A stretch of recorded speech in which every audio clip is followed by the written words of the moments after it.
Le Venezuela est assis sur les plus grandes réserves de pétrole de la planète. Elles représentent 17% du total mondial.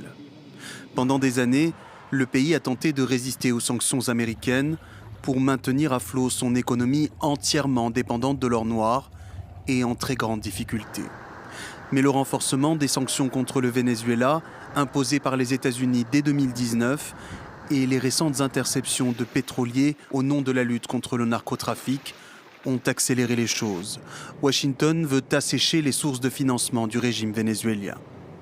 Ce que nous voyons est une autre stratégie et avec elle une autre tactique qui consiste à priver le régime de ressources, lui retirer l'argent qu'il reçoit des expéditions de pétrole fondamentalement illégales vers ses alliés, y compris la Chine, l'Iran et la Russie. La production de pétrole vénézuélien a culminé au début des années 2000 à plus de 3 millions de barils par jour.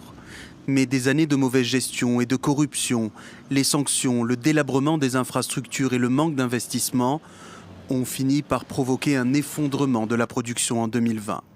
Conséquence, Caracas exporte illégalement son pétrole et souvent à des tarifs au rabais par rapport au prix du marché. Principal bénéficiaire, la Chine, alliée du Venezuela, qui reçoit plus de 80% de la production de pétrole vénézuélien. Quelques 17% des exportations vont aux États-Unis par l'intermédiaire de Chevron, l'unique entreprise américaine autorisée à acheminer du pétrole vénézuélien vers les États-Unis. Face à l'appétit américain pour les hydrocarbures du Venezuela, Nicolás Maduro, sous pression, a tenté d'apaiser la situation jeudi. S'ils veulent du pétrole du Venezuela, le Venezuela est prêt à accueillir des investissements américains, comme avec Chevron.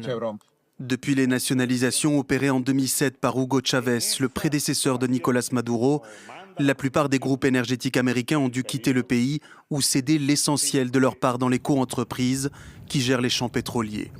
Des pertes financières pour les États-Unis de Trump, qui a le mois dernier exigé de Caracas un remboursement des avoirs pétroliers américains.